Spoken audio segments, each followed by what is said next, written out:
Hi! Good morning mga mima ko.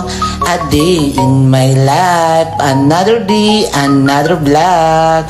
So ayan nga mga mima ko, kagigising ko nga lang pala nung mga oras na yan.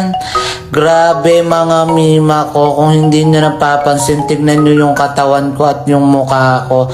Medyo tumaba nga ako nyan mga mima ko, kasi nga mga mima ko, umiinom nga pala ako dyan ng Lingshi. Isa nga pala siyang vitamins na pampagana kumain o pampataba mga mima ko. At eto nga mga mima ko, super exercise nga pala muna tayo dyan bago tayo kumilos mga mima ko. At syempre rin mga mima ko, para sa panibagong umaga, magpapasalamat po muna tayo kay Lord dahil sa panibagong umaga at nagising na naman tayo.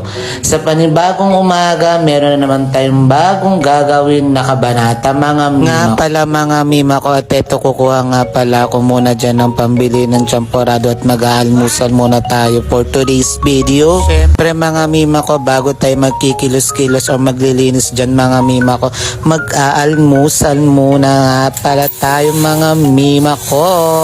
At ayan nga mga mima ko, lalabas na nga pala ako ng mga oras ganat para bumili ng champorado mga mima ko. At by the way nga pala mga mima ko, sa mga naghahanap nga pala dyan ng almusal o lutong ulam mga mima ko, pumunta na kayo dito sa may Don Fabian, Commonwealth, Quezon City. Sa may tapat lang po ng salon namin mga mima ko.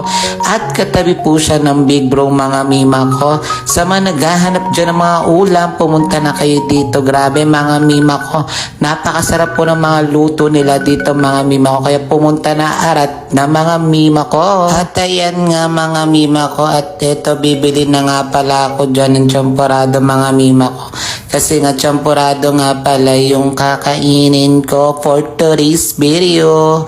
Grabe mga mima ko, pinadagdagan ko nga pala ng gatasan kasi favorite ko talaga yung champorado mga mima ko.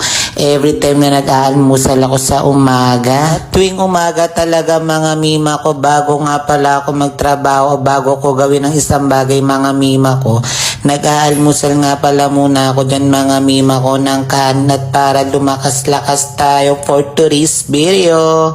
So ayan nga mga mima ko, sinalin ko na nga pala yung champorado ng mga oras yan, at eto maghahabab na nga pala ako ng mga oras na yan. At syempre ano pa, nung matapos tayong lumapang ng lumapang dyan mga mima ko, ano ang gagawin? Syempre matik mga mima ko, magtatrabaho na. At ayun mga mima ko, naglilinis na nga pala muna ako at nagwawalis-walis nga pala muna ako ng mga